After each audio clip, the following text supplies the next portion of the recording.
And now to a story that has a lot of you reacting on social media. A grieving mother is angry that police showed up to her son's funeral to arrest his best friend. It happened in Hopewell Friday at the J.T. Morrison Son Funeral Home. Tonight, that mother is speaking out, saying this all could have been handled a lot differently. Brent Solomon is in Hopewell, new at 11. And this is where Troy nightly would go kayaking in the afternoons.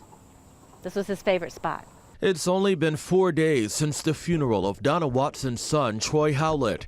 The 31-year-old passed away suddenly at his home. At his funeral, she wanted to give a special keepsake to Troy's best friend, Rodney. He wore this wherever he went. The chain he was wearing when he passed away. That exchange never happened. And I see some officers come in. Thought they were there to give the respect. I was so happy. I thought, you know what? Wow, small town. Good for you, Hopewell. That wasn't the case. Hopewell police say they got a tip. Fugitive Rodney Peace would be there. He's been wanted for nearly a year for felony credit card fraud, and he needed to be served with a protective order. Officers say after multiple attempts to catch him, Peace always evaded arrest.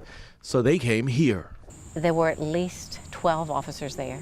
They completely surrounded the funeral home. There was an officer at every door, but the ones that came on the inside had the big tactical vest and standing there with their arms.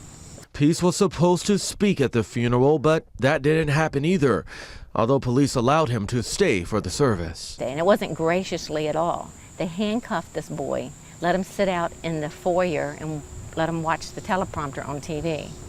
So he wasn't in the actual service? No. In the statement, Hopewell police extended condolences to the family. Officers say they showed professionalism and extended compassion towards the fugitive. Compassion the department says the officers were under, quote, no obligation to give. But it's more sad that they didn't have enough consideration for someone that was laying their son to rest to come into a sacred sanctuary and bust in. I want to know, why wouldn't you wait? I just couldn't believe this was happening at my son's funeral. I can't do a do-over. I can't redo this. Watson says she respects the work police do, but feels their actions cross the line. She says no one reached out to her during or after the funeral.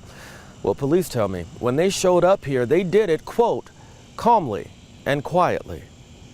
On your side in Hopewell, Brent Solomon, NBC 12.